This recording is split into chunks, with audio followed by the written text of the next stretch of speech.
Olá, salve Maria. Então, nós temos aqui uma instância hoje de ampliar aquilo que já foi dito ontem. Primeiramente, localizando o que é o ser humano, tá? Diferente dos animais que são por instintos, né? Os animais eles são reativos aos estímulos. Nós também, mas o ser humano ele possui a consciência daquilo que faz. Você não pode, por exemplo, você não pode culpabilizar um cachorro ou um animal por algo que ele faça, porque obviamente aquele animal ele é por instinto, ele age por instinto e ele não tem consciência do que faz. O ser humano não. O ser humano ele possui consciência, ele possui essa instância. Claro que eu estou falando aqui de forma muito rápida, né? Ele tem consciência daquilo que faz e, obviamente, tendo a consciência do que faz, é porque existe uma instância nele e que difere em muitos dos animais, que é a nossa alma espiritual. Também podemos chamar de noético, né? E esta alma espiritual é que diante dos instintos, diante das coisas que nós temos, das sensações, o livro vai tratar disso também, que quando nós entramos num diálogo interior conosco, nós percebemos que existe uma questão sensível que está ali gritando na nossa alma. Muitas das vezes a questão do pecado está ligada a isso. Aquelas questões dos instintos, dos sentimentos desordenados que estão gritando e que muitas das vezes nós não estamos respondendo com aquilo que é a nossa instância superior, que é a dimensão espiritual, onde está a nossa consciência, onde nós damos razões às coisas, onde nós refletimos os nossos próprios atos e requer um diálogo interior. Tá? Aqui na luta também pode ser chamada de autodistanciamento, né? Que é um olhar para dentro de si mesmo e responder, tá? E reagir diante das coisas.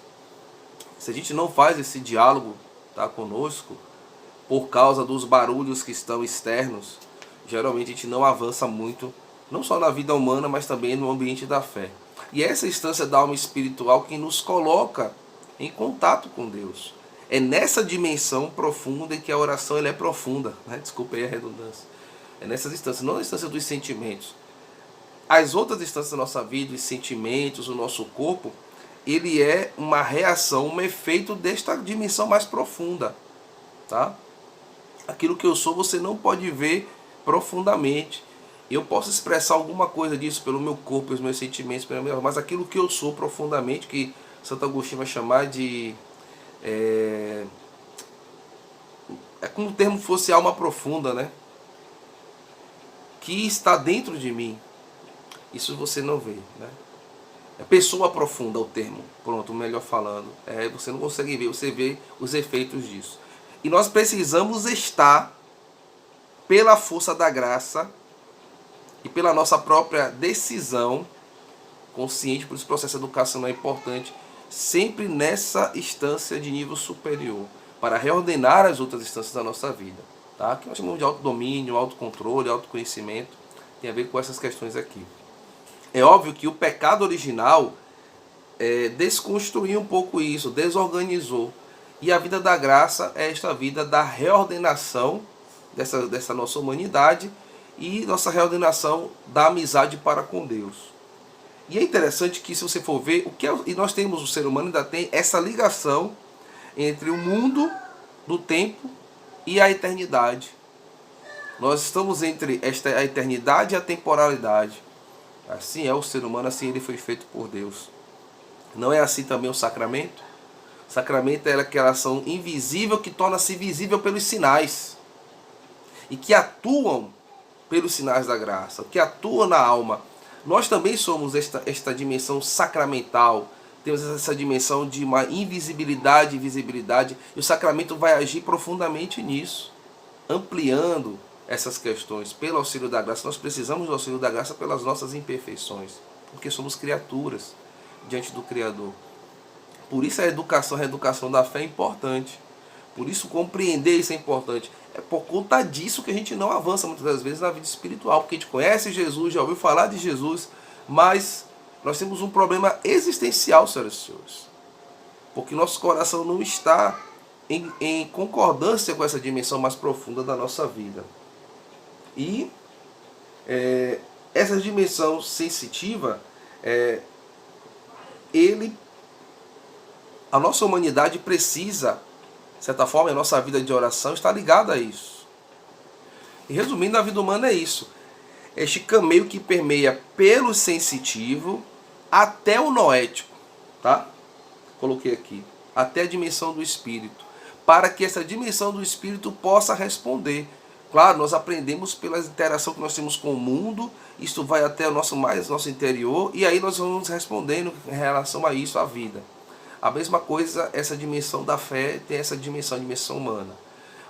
E essa questão é bem importante, porque o mais importante não é aquilo que eu já falei sobre isso, né, dos extraordinários, mas um extraordinário que está no ordinário, na simplicidade. Olha a experiência dos 3 pastorinhos, eu coloquei aqui. Todo o extraordinário que eles tiveram, aquele encontro profundo com Nossa Senhora, que é um extraordinário no silêncio. Alguns deles viam Nossa Senhora, alguns deles viam e escutavam, e outros somente escutavam. E essa experiência do extraordinário aconteceu em pessoas muito simples, de maneira muito simples. E observe que Nossa Senhora ali muitas vezes mostrou para eles o inferno. E eles, diante daquilo, tiveram uma postura bem serena, porque a graça estava atuando ali e eles estavam colaborando para com a graça. Então, aquela experiência, ela toca a alma, automaticamente toca todo o ser. Isso acontece com pessoas, tanto pessoas simples, como com Agostinho, uma pessoa talvez mais letrada. Isso independe da sua condição, assim, no sentido intelectual, financeiro. Isso é a vida da graça que Deus quer derramar para todos nós, tá? Para não me alongar muito, né? E o que Nossa Senhora pedia para os 3 pastorinhos? Penitência, penitência, penitência. Vida de oração, penitência e oração. Eu vou trazer uma contribuição aqui do professor Olavo de Carvalho.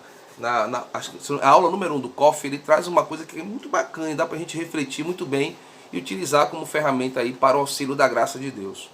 Onde ele trata da questão da confissão. Ele vai dizer assim, voltemos ao exemplo da confissão. Você sabe que o impulso que leva você a confessar não é o mesmo que levou você a praticar o pecado. Há uma instância dos instintos e há uma instância da alma que reconhece e toma uma decisão. Tá? Continuando aqui. O pecado foi feito em função de algum impulso imediato, a cobiça, a luxúria ou qualquer outra porcaria. Como é normal do ser humano, você deixou levar por algum impulso que lhe permitia satisfações ou recompensas, mas depois você se arrependeu. O que significa o arrependimento? Significa examinar aquilo que você fez e ver que aquilo não corresponde às altas expectativas que você tinha em relação a você mesmo, que é o diálogo interior, tá? Também auxiliado pela graça. Vamos lá, continuando aqui. É claro que a parte que se arrepende é hierarquicamente superior à parte que cometeu o pecado.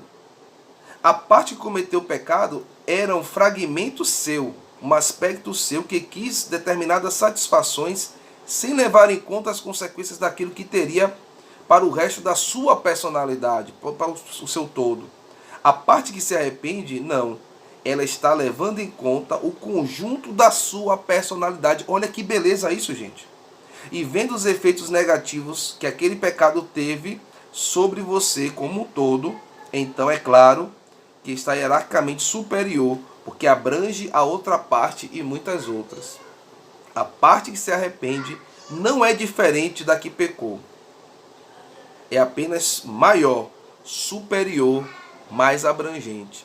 Então é nessa instância da vida da graça, da vida de oração que devemos estar. Ele finaliza aqui dizendo, no momento do erro, foi somente uma que criou em ação, como as outras não exigissem. Um aspecto da sua consciência se sobrepôs às demais e engoliu e destruiu. Depois, você tem que recuperar a integridade da consciência. E para isso você vai comparar os vários aspectos. No autoexame, há uma subida de nível da consciência. Ou seja, é como se o instinto tivesse sufocado a razão, a inteligência, essa instância que Deus nos fez isso.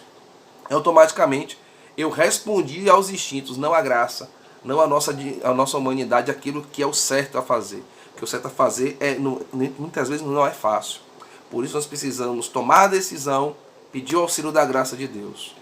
Tá ok? Esse diálogo interior passa por essas questões. Escutar verdadeiramente esta voz, por isso que o ato de contrição é importante, o exame de consciência é importante, porque ele é um exercício importantíssimo em auxílio à graça de Deus que vem posterior ali ao arrependimento sacramental, e que vai nos levar, e deveríamos aqui nos encaminhar a ouvir a voz de Deus que está em nós.